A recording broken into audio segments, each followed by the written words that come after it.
Okay, we are live now. Good morning, good afternoon, good evening, everyone, wherever you are. Hope you're all well and safe. My name is Arvind Sethumadhavan, and I'm honored to be moderating this panel today on the topic of Indian city modernization based on global cooperation. My background, consider myself a digital evangelist, helping organizations, businesses, startups, entrepreneurs, as well as think tanks like Smart Cities Network benefit from the digital economy. The whole area of cities is fascinating. Currently, 80% cities contribute 80% to the global GDP. However, at the same time, 70% of the greenhouse gas emissions are created by the cities. When I look at what has happened with the pandemic, I look at the whole area of smart cities has come to the forefront. City command centers have become calling centers now across all cities. So there is significant amount of opportunity to actually accelerate the whole area of city solutions development. But it requires two hands to clap. There are some fantastic global initiatives being launched. So this discussion, we're privileged to have esteemed panel, whom I'm going to call out to introduce themselves shortly. What I think is very, very interesting is the diversity of experience they bring to the table. We have people who are cultural consultants, people who worked in the areas of community empowerment, which is Patricia. We have Arun, who's based in Switzerland. Actually, when I started this session, I told myself that I will not mention where people are based because it doesn't really matter in the context of today's world. People might be based in Switzerland, but they might actually be dialing in from completely different locations.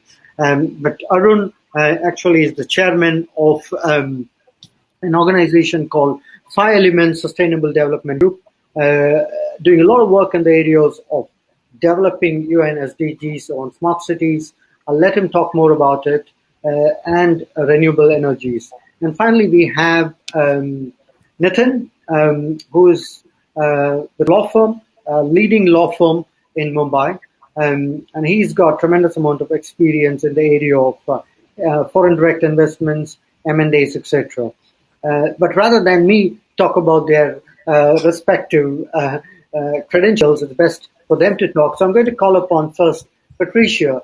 If you can just introduce yourself and tell us about you and the context of this topic. Thank you very much, Arvind. Thank you for being on this panel, and I'm very pleased to start this and to kick off this panel with you. So I'm a cross-cultural expert or consultant working for companies to help them transition, to help their employees transition from one country to the other. That's one part of my expertise. Then I'm also involved with Mixer, which is creating communities in the workspace, which I think is the future of work. Starting to think communities instead of teams. But today, I think I can most contribute to this panel by sharing what I'm really working on since a few months, which is preparing the next 2025 European Cultural Capital, which has been elected to be Gorizia. Now, to explain a little bit about Gorizia, I have to go back in history because the city was divided just after the World War II in two cities on two countries. So the Iron Curtain just cut this city and country in two. So it has been Slovenia and Italy. So what I'm involved with in the project of creating this European capital city is to bring these communities together. I strongly believe that the absence of dialogue creates fear, mistrust, and which leads on the long term in conflicts. So bringing dialogue, bringing understanding, bringing education to people so that they would understand what's happening out of their door, they would understand what's happening in other countries, in other cities, and just learn, just listen. That already increases knowledge, understanding, and so reduces conflicts. So with the global pandemic since 18 months and the disaster in many countries, access to education has mainly been through technology. And technology is not equal. Surely not in India. Not everyone has access to technology and not everyone has access to education. So I still think that technology could be a great way to increase education, to cross countries. There is no need to be in a specific country to access education, and to increase that, I would call it cultural competence, which then can be a global collaboration to increase growth, foster growth, and innovation, which I think is deeply needed in many cities, many countries right now. So that's how I would contribute, saying that communities, collaboration, knowledge, education would lead to respectful and inclusive and diverse city, which then creates a peaceful city. That's how I would Wonderful. introduce. Thank you very much, Patricia, for your kind introduction. Nitin? First of all, I must thank Frank and also Arvind, you, for giving this opportunity to me. So very quickly, I am a Mumbai-based M&A partner of the leading Indian law firm J. Sagar Associates, and my primary practice has been advising foreign collaborations, joint ventures for the last almost 3 decades now. I represent foreign companies to advise on their India strategies across diverse industries, and my primary role has been to design, explore, and help designing the collaborations of with the foreign companies with Indian corporates. Currently, I am advising GIFT City, also known as the Gujarat International Financial Tech City, for the last almost 5 years now, in putting down the regulatory framework for GIFT City, helping them to collaborate with multiple large organizations to build that city. I am also part of the Foreign Direct Investment Committee of the state of Maharashtra for designing and implementation of the large infrastructure projects. Now, during the pandemic, I authored a book titled The GPS Paradigm for Successful Mergers, Acquisitions, and Joint Ventures to help business leaders and founders and managers. And just to supplement what Patricia said, that technology is going to cut across all the industries, but literally every industry, and it is not, technology is not no more going to remain the backbone, but technology is going to become business of every industrial segment. And when we look at the economy for the last 100 years, we see M&A as the main growth strategy for any operations. And when we look at currently the involvement of technology, I thought that GPS would really mean that it is an acronym for G is ground intelligence, P is unconventional partnerships, and S is strategic solutions. So unless we adopt the practice of going into ground intelligence, unless we are willing to do unconventional partnerships, and unless we are willing to prepare or get there for strategic solutions, I don't think so. We will be in a position to create smart cities, or we will be able to create really a world which we really want people to live. We are expecting smart citizen services. We expect smart transportation, smart buildings, smart utilities, but which are affordable. And at the same time, again, I really appreciate and I look forward to hear from Patricia and others, because it is not just the infrastructure, it is the culture, it is the human race that we are trying to, the place for everyone, we are trying to, a respectful place we are trying to create, and within the legal framework. So I guess, there is a lot, and I'm really glad that Frank has organized this discussion and we have diversity of speakers. I really look forward, because as the World Bank has said, by 2045, we will have the population of 1.5 times to 6 billion of the urban population. And we really need to think, start thinking, not just start thinking, but action into designing the next generation cities. And I look forward to participate on this. Thank you, Nitin. That's a very important point. I've always been told that, smart cities can only become smart if people adopt the technologies. Yes. So it's about change and it's about adoption, and that is a much larger agenda. So, Arun, moving on to you. Thank you, Arvind. Pleasure to be here and part of this distinguished panel. My background is also from India, from the south of India. I grew up in Madurai, a temple city, and a very, very old city with a long tradition, and came to Switzerland in 1980. I spent 24 years with Philips Semiconductors in the mobile industry. I saw the mobile revolution and how it has brought us together. And, we've been talking about technology and how that connects us together. And I'm happy that I was a part of that change, that transformation that we've seen. Since 10 years, I'm active in the area of sustainable development, initially renewable energy, but then, once you get into it, the field widens. I've been into rural electrification, water, and last year I got into the topic of housing and construction based on a new sustainable building material which has the potential to replace cement and steel.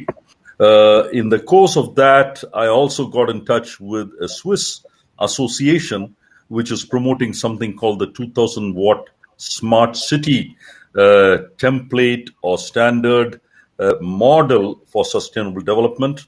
And with all this background, the 5 Elements SDG or Sustainable Development Group was launched earlier this year with a focus on smart cities. But when we say smart cities, we need to talk of smart communities because it can be smart cities, it can be smart villages, or what we call RUSH, rural, urban, smart hybrid habitats is something we're talking about. It's also about renewable energy, and it's something I call essential technologies. Can be water, can be essential medicine, and we try and act at the nexus of these interventions towards fulfilling the SDGs, towards 2030 hence, but also towards 2050 and what our climate change norms are. And I'm excited to be here working on some smart cities in Pune and looking at some affordable townships, affordable communities in Hyderabad and in Tamil Nadu. So we need to be inclusive. We shouldn't be looking only at one part of the market. We should be looking across the various segments in our population and how we address the needs there. Thank you. Happy to be here. Communication, collaboration, cross-cultural integration. That's all important, and I'm glad to this discussion. Thank you very much. All of the points you make, it is so spot on to the topic we are discussing, which is about global cooperation. And each of the examples you have touched upon is about how we have looked at a completely borderless world. So I would like to start by looking at this whole concept of clearly the pandemic has accelerated the development of city solutions. We are seeing governments, urban developers, interesting new private-public partnerships come to play. What do you think? The first thing is, what do you think are the drivers to global cooperation to make to accelerate the development of city solutions? And in this context, do you think that basically now there is a greater opportunity for a borderless global cooperation happening? So anyone would like to start off with that? Sure. Patricia, you want to start or you want me to speak? Go ahead. I will follow. Okay, great. So, speaking for India, because we are talking of India-centric development, I would think the key really driver was the was the historic 1991 liberalization, which took place. And this driver has been commendably steering India's growth over the years, and it will, I guess, promote the large city development initiatives. Now, just to tell you, just for the international audience, I would say India allows 100% FDI on virtually automatic basis on almost all the key infrastructure industries on a fully repatriation basis. India offers, I would say, conducive work environment thanks to the factors like strong enchant for disruptive innovation steered by mavericks from different walks of life. We have a young, educated English-speaking population. We have a decent, I would say, decent digital connectivity across India. But most importantly, I would say the real drivers are the big market with 130 billion people seeking sustainable solutions in healthcare, education, infrastructure, road, transport, energy, and everything what Arun mentioned. I guess the sheer need will drive the development. That's number one. Number two, we have a fairly stable regulatory regime, I would say, with tax, employment laws, intellectual property, and these are all adhered to global benchmarks. So that again offers a really fairly good amount of atmosphere and environment for any international body to come and work in India compared to the other countries. I do not name them. Third, I would say most importantly is the growing collaborations between various stakeholders of infrastructure space aimed at sustainable development. And in my experience as an M&A lawyer for the 30 years, I have seen that in-depth understanding of infra business is key to developing effective risk identification and mitigation strategies. And we have been playing catalytic role in advising and bringing together government bodies, project developers, contractors, suppliers, investors to think holistically about the sustainable development beyond the clean development mechanism or environmental compliance. Now, ditto for transportation sector into highways, mass rapid transport systems, railways, airports, and as again you mentioned that pandemic has really, to my mind, rebooted economy, it has rebooted environment, and it has rebooted education. Now, whilst we really very sorry state that we have seen a lot of deaths around us, but this has really, to my mind, offered a complete opportunity to rethink, not just rethink, but redesign our approach towards the city development. And and as I mentioned in the introductory part, technology is going to play a very important and interesting role in this. Government of India has offered, as I said, complete freedom to structure your collaborations with whatever partners that you wish. India has always hosted and always being welcoming to large multinational corporations. We have you name the MNC as it is operating in India. So, to my mind, reputationally, in terms of ecosystem, in terms of culture, in terms of market, India really offers all that is required for large conglomerates to be in India and to be and to make big. I would say these are the key drivers for development of city solutions. And again, India has been, and the Prime Minister has been pushing very hard for the 2 tiers and 3 tier cities development. There is the scope is just so vast. Arvind, we can just talk for hours and hours on the opportunity here in India. Okay, thank you, Nitin. I'll come back to the point, on sectors. It'll be interesting to understand sectors. Patricia, what are your thoughts on, global cooperation city solutions? Yeah, well, I'm not really familiar with that whole concept of building cities. But I would still share that I'm an entrepreneur, so I'm creating companies and growth and attracting money and creating all these communities by creating companies. I believe that the political stability and India being the largest democracy is really a key asset and a huge driver for modernizing or building new cities or making them smart cities, as you call them. But still, I think the business world is really the key factor because that's where the money is. That's where that's where innovation is. That's where creativity is. And I still believe that communities are very important, but they are activated by 1, 2, or 3 persons.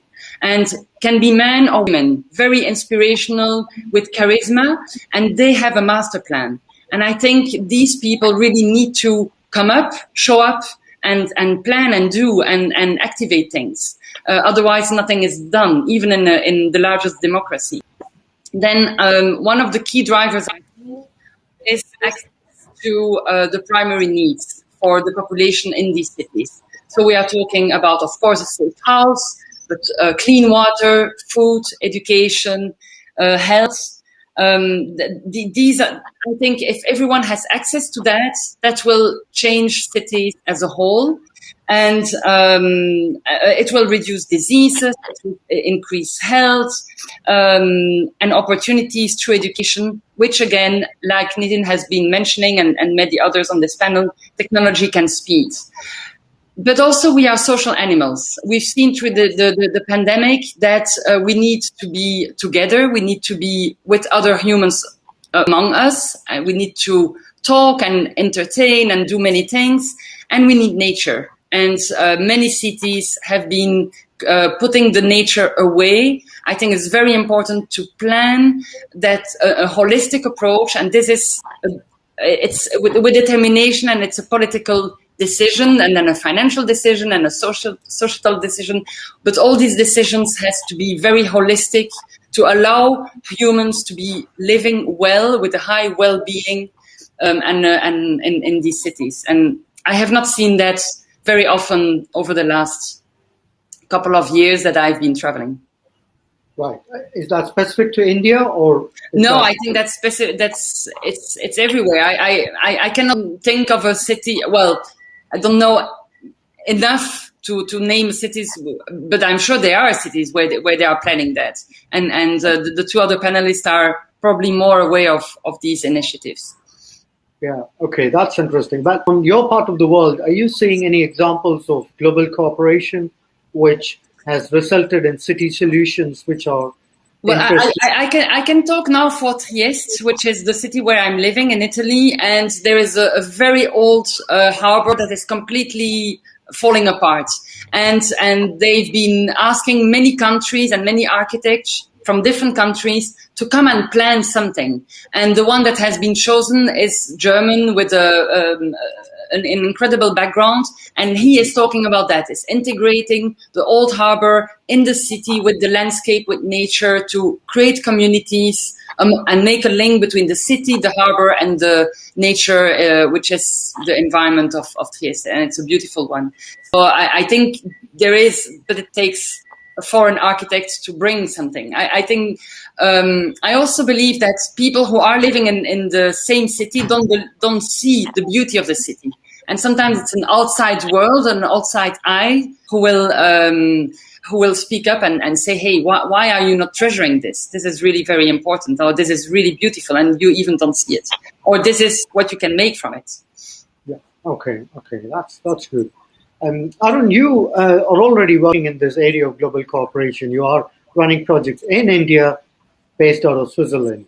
Yes. And what are your thoughts on some of the drivers to? Yeah. Following up on what Patricia already mentioned, I was thinking about this, and I think there are three things we need to look at.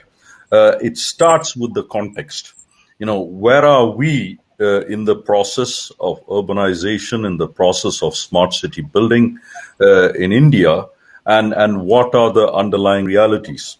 So, within 5 Elements SDG, one of the things that we focus a lot on, and I take pride in, is that we have a team of social scientists looking at the underlying socio-economic, historical realities that then also project in who we currently are and what our development ought to be. Smart city, and everybody thinks of information technology and automation and all that. But we need to realize that in the Indian context, or any context, you have the digital layer or the information layer, which is on top of some of the physical infrastructure layers. And this goes back to what Patricia said. What about water? What about energy? What about data connectivity? Are these a given, or are these things that we should be looking at first before we build on smartness. What's the point in making it smart for water supply if you don't have a per home monitoring of the consumption? Because the smartness is about information for governance, for communication, for automation, for big data analysis. But if you don't have the data source, what are you going to do with that? So we need to look at the infrastructural basis and then build up, rather than jumping into something and saying, hey, this is what is a smart city. And I think, Nitin's example with the gift city probably gives a lot of examples in this area. So the context is very important. We need to start from that. Because the context also, in terms of when we come to collaboration or communication between cultures, we need to realize that there is a difference in context. And how do we bridge those differences? The second point, of course, is collaboration, the second C for me, and that is more based on technology and transfer of technology and using what others have developed, giving what we have. India probably has a wealth of knowledge and systems on sustainability and resilience that we should be proud of and that we should use, and we should also pass on to the West. So collaboration is bidirectional. Collaboration is not unidirectional, it is bidirectional. The third point for me is culture.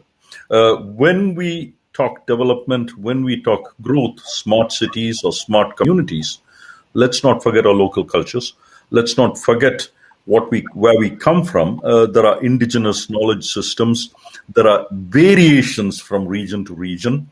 My mother and my sister were recently traveling and holidaying in France, and they noticed how different the culture is in French villages. The artistic things and expressions from Switzerland. And these things vary from region to region. And we know that, India is a large mosaic. Let's not lose that mosaic. Let's not lose that diversity.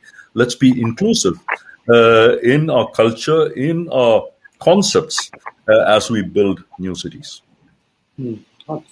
That's interesting. I think that whole area of cross-border culture, understanding of, the realities is going to be important. Identifying the right problems to solve, as it's always said, is very critical.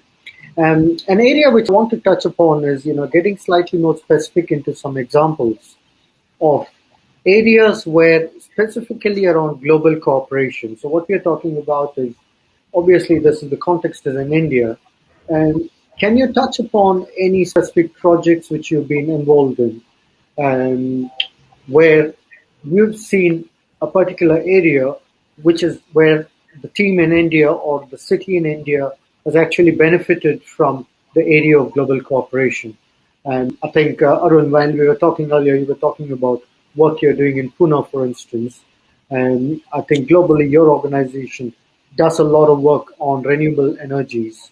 And is that an area, for instance, where there is already sufficient capability locally in India, or there is greater opportunity for global cooperation around global initiatives, which, organizations like UN are launching?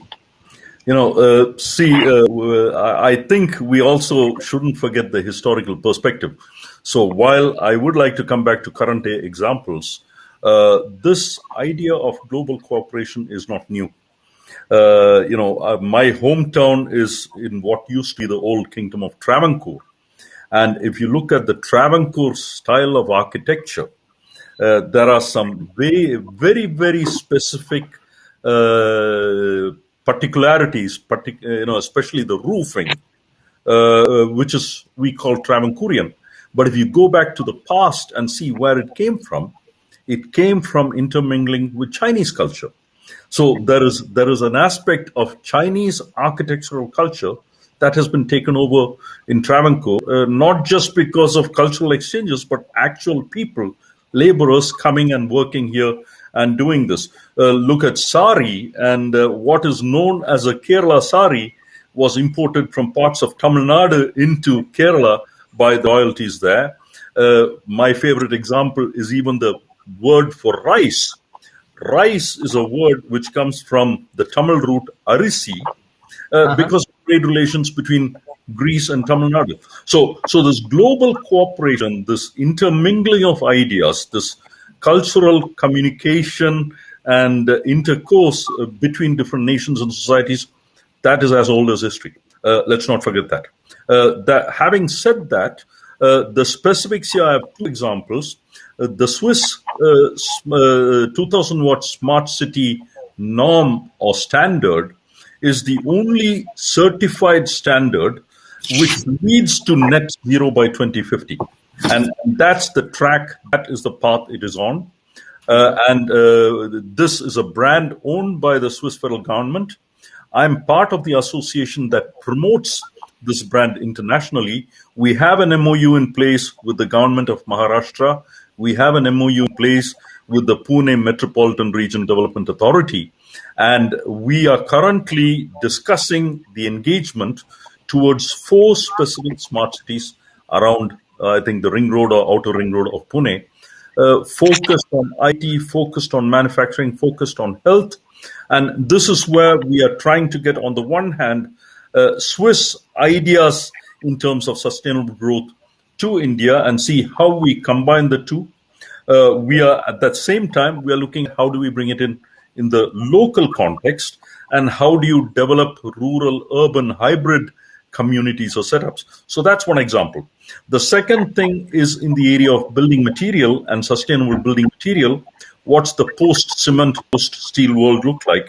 And we are looking at composite material which comes from aerospace industry and so on. It is employed currently in superfluous trains, but that's a material which is stronger than steel and lighter than steel. And there we are looking at how can we bring such technology material for affordable housing. And these would be then, there's a lot of factory automation and economies of scales involved. And I'm inspired by my background from the mobile technology, how all of a sudden, in India, a landscape where we had, I think, 20 million landlines, I think we now have a subscriber base of 800 million. And that change happened over the last 20 years or less because of mobile revolution. Now, can we do that in the energy space? Can we do that in the affordable housing space? How can we look at models which have been excellent, have been extremely successful, and apply these in other segments of development relating here when we talk about cities, at smart cities, communities for all the population. Okay, that's good. I think those are some good examples around specific areas. Nitin, can you touch upon some sectors where you think there is an opportunity for greater global cooperation, or sectors where you're seeing better traction? Absolutely. In fact, there is no just one sector. Now, I would really start by mentioning the path-breaking 2018 city investments launched by the Indian Ministry of Housing and Urban Affairs. They launched a global competition to innovate, integrate, and sustain. That program was called a Cities Program that helped cities spread across length and breadth of the country to promote sustainable urban development. Now, apart from the essential development, as Arun mentioned, I have been very closely working with the 3D printing technologist from US on printing houses. That they will probably be able to replace the standard cement and steel and everything. And plus, because of the need for affordable housing, I would think printing technology is going to. That is the one technology I think India really, really needs badly, because we'll need rapid constructions of affordable housing and at a speed. So that I think that we should really look forward for a big time collaboration from 3D printing technologies. Now, apart from this, I would think couple of areas where definitely there is a scope for global cooperation, and the one is revamping the public transport system, where more e-vehicles, smart cards, feeder network for last mile connectivity, and digitization of the entire public transport system. That's very important for us, India. Then reinventing the city open spaces, and people, particularly people like Patricia would play a very, very major role there, where streets, parks, playgrounds, waterways, heritage areas, and empowering citizens to manage them through organized sports maybe or recreational activities. Now that is very critical, and that is where we really need international collaborations. Building a green mobility corridor along drainage channels with bikes and pedestrian tracks connected with major roads. That is another area where we'll need really a new designing and new thought process. Decongesting the developing popular areas of cities and enhancing the potential by strengthening roads and public pathways, as well as redeveloping open spaces. That's another area. More commuter-centric, sustainable, and ICT-enabled public transport routes, improving traffic management, and building web mobile apps for promoting commuter safety. Now, Arvind, we can just, as I said, we can just go on and on this, because a country of 130 billion people with multicultural. And I recently read an article from Harvard where that our author has very nicely said that India is not a one country. India is multiple countries. It's a conglomerate of multiple countries, because we have multiple languages, multiple cultures. So, and every state, every language, every region demands a very focused approach. Now, they all can be clubbed only and only by means of technology. There is no other common wire which we can bring solution to them. So I would say there are challenges, but again, the biggest advantage is that India is a young population. India has a fantastic connectivity over mobiles. English language is an easy language spoken across the country. So for any global company who really aims at high-end technologies which can be deployed in India, it's much more faster way they can deploy technologies. Now, we all can debate about the priorities, whether basic infrastructure versus the advanced solutions for the urban cities, education, skilling, and that kind of stuff. But I would think everyone has an opportunity. Every global corporation, every global conglomerate, which is technology driven. Why I'm saying technology driven? Because if you just look at India, geographically, India is a vast country. Physically, it is a vast country, and number two, population-wise, also India is a vast country. So we are talking of 150 billion people. So even if you take a smallest 2 or 3 tier city, it would also probably run into at least couple of million people. So to my mind, the opportunities are galore for global companies who are technology based, whether it is healthcare, environment, education, transportation, energy. You name the industry, and there will be an opportunity for them in India. And as I said, the government of India, the people of India, there's a young population. I always give this this comparison. Internet information technology, we started in 1995, probably 95, 96, and we are in 2021. So the age of information technology is just young. It can only be handled by young population. It cannot be handled by old people. People who are decision makers today, who are in probably 55 and 60s, they think, Arvind, that technology is one of the enabling solutions for their businesses. To my mind, no, that's not correct. Technology is not enabling your business. Technology is the business today. Yeah. And the decision makers who are young, who are really robust with understanding all these things, who are born with mobile phones, these millennials, I would say. Now, a country which has huge population who want to drive this change, that is the place where global companies has to be there. Should be there, to my mind. We have, just to give a small statistics, we have around 6 crore, which is 60 million SME, MSME and startups, and the number is just increasing because of pandemic. A lot of people have lost jobs, and all those people are starting on their own in some form of startups. Now we need to combine them. We need to really focus them in terms of their utilities, their services, their reach, their geography, their positioning, their dominance. If they all are properly utilized in the development of cities, I would think India really is a place where any and every global corporation must find its own place. Thank you, Nitin. Thank you for those thoughts. Patricia, What do you have to say on this topic? Yes, well, I loved what Arun was mentioning about, all the examples of cultural influences from each other. I would like to just point out that there is a difference between integration and assimilation. I think it's respecting the different culture, integrating them, but not forcing them to be assimilated and to be equal to everyone. And then I loved at the beginning what Nitin was talking about, unconventional partnerships, and listening to him, it's fascinating to listen to all the opportunities and possibilities that India can offer. My question then is, why is this not happening? Is the country open enough to allow foreigners to come and start this collaboration? Are millennials equipped with the tools to really, because I have a big faith in millennials. I think they are purpose-driven. They want to have impact. They really can change the world and make it better. But how?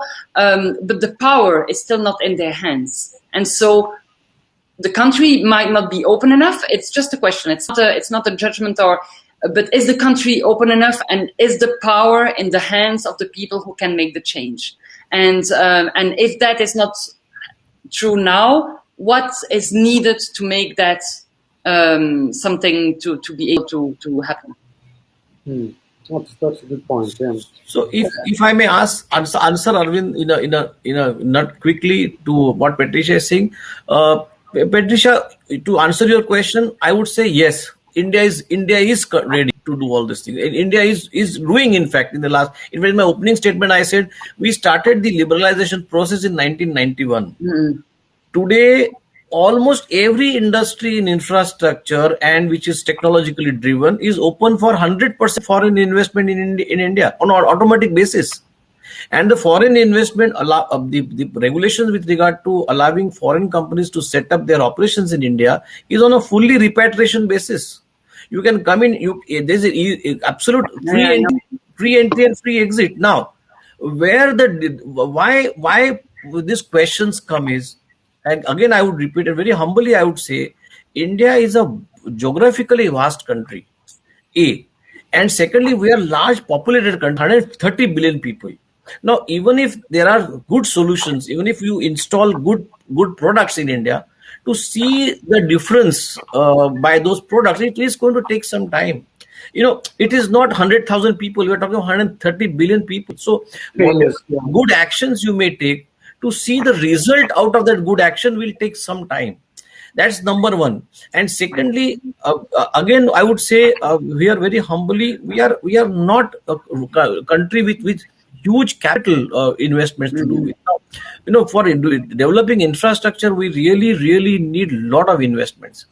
And maybe in the next segment of our questions, I would like to address that as to what are the key catalysts where Indian cities can modernize. Yeah, and actually, on that point, we actually only have 2 minutes left. Time flies when you actually discuss a lot. And Billy, I guess the big question to me is, yes, there is a lot of potential clearly. There is a lot happening, and specifically in the context of cities. Possibly just a quick answer as a wrap up from each of you. Have you seen significant change in the last decade in terms of the big cities, on what is happening in terms of, would you call the big cities in India a smart city? I think the journey has started, and the journey started quite a while ago, and we've had various national missions and programs in that direction. Now, what COVID has done is to expose many of the divides. The divide globally between the North and the South, look at the vaccine policies and all that. The divide within India between what we call India and Bharat, the haves and the have-nots. So there is an imperative for inclusiveness, and that needs to be taken into account in city planning, in slum redevelopment, with much more vigor and a sense of urgency. That is one thing.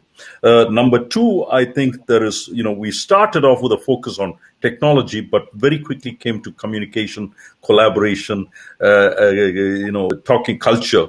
And that's extremely important. How can we break silos?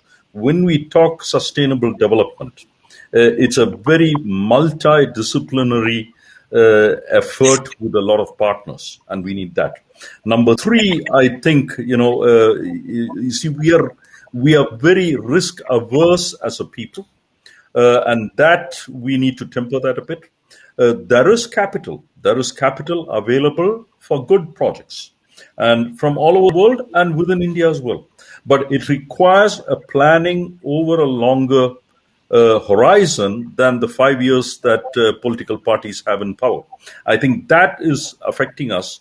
We need a master plan which lasts 10 years, 20 years, 30 years, rather than knee-jerk reactions, multiple knee-jerk reactions over 5-year periods. I think that's very important.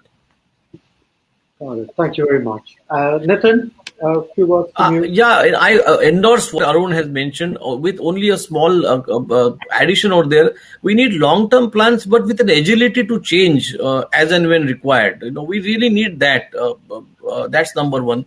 And as a lawyer working on collaboration for almost 3 decades, Arvind, I would say we need to replace the word competition with collaboration. A. And number 2, we need to replace the word consumer with culture. If we are able to understand that these transitions of these terminologies, and when we look at in a larger perspective, when you look at this, I would think virtually. I'm repeating, every foreign company, multinational company is operating in India. They are absolutely open and they want to come to India. And again, Arun, what he said is absolutely right. That we are risk averse people, but that will come only when governments. We need to first have collaborations and cooperation between governments in the first instance. That will, to my mind, to answer Patricia's one of the questions, why it is not happening. So, to my mind, if the governments cooperate first of all on a macro level.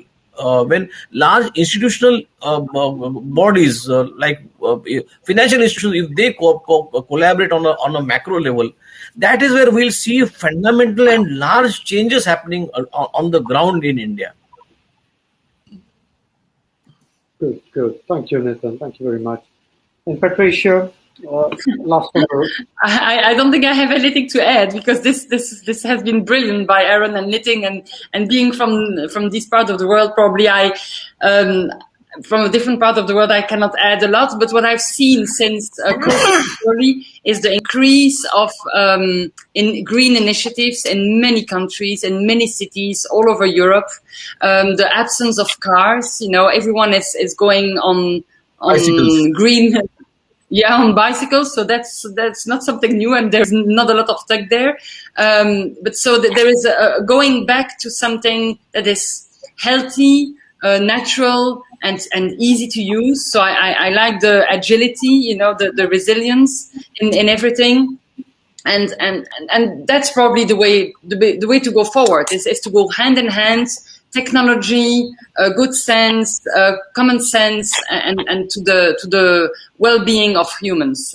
Behind all numbers, behind all plans, there are humans. There are families who want to raise their children in a safe environment, in a healthy environment, and in a clean environment, and having access to education. And I think that's essential. Thank you, Patricia. So if I had to just, wrap up and sum up, it's clearly, I think this is one of the most optimistic sessions I've been involved in. Clearly there is tremendous amount of opportunity in what is happening in India, and there is more which can be done in terms of global cooperation.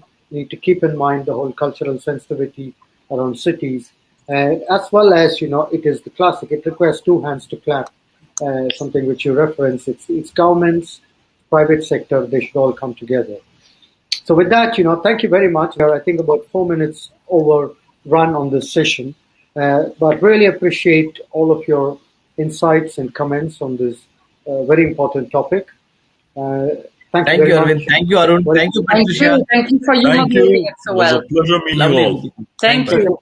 Have a great day. And this is just the beginning. Yes. Thank you. Thank you. Thank you. Bye. Bye, everyone. Thank you. Bye.